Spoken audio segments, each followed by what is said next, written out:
Sorry, little technical difficulties. I'll get back to it. So the mirroring part, that was the end of the summary for Act 4. So like the mirroring, I did Ophelia and Hamlet, and not necessarily just like, oh, that's a little bit low. Let me get back on my, okay. Not necessarily like just this whole scene, like just this act, but kind of like throughout the play. Ophelia and Hamlet's like emotional states kind of contrast each other and like are opposite, because they're going through the same thing basically, like just at different points, because Hamlet finds out that his dad is dead at the beginning of the play, and then Ophelia finds out at the end, like towards Act 4. So like they're not at the same time going through the same thing, but like their reactions contrast each other.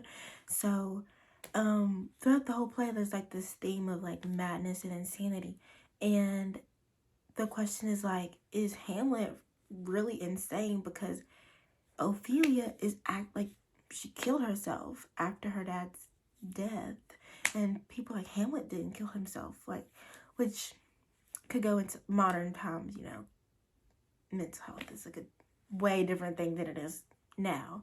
So like this is like considered insane and all that, and Hamlet, compared to this and this standard, he's not considered insane because he didn't kill himself, even though he thought about it. People think about stuff all the time that don't, you know, they don't go through with it.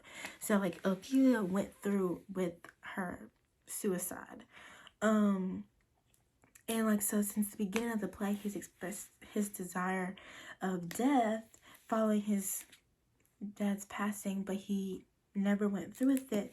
And then you could say that she took the easy way out, intentionally or intentionally. She killed herself, and Hamlet, you know, had the strength and the will and enough mental state to, you know, tell himself like, no, I can't do this. Like, I need to focus on other things, and focus on the revenge, which is better than killing herself. And so she's ridding herself of this pain, and he's learning to cope with it, which can be seen as like a strong mental state, because he has like the capacity to process those emotions, whereas she's just like, it's too much to handle, which can be like, you know, she's insane, I guess, and considering these standards. Like their emotional state and how they react to death and like pain in their lives can like they do contrast each other, and how she reacts to like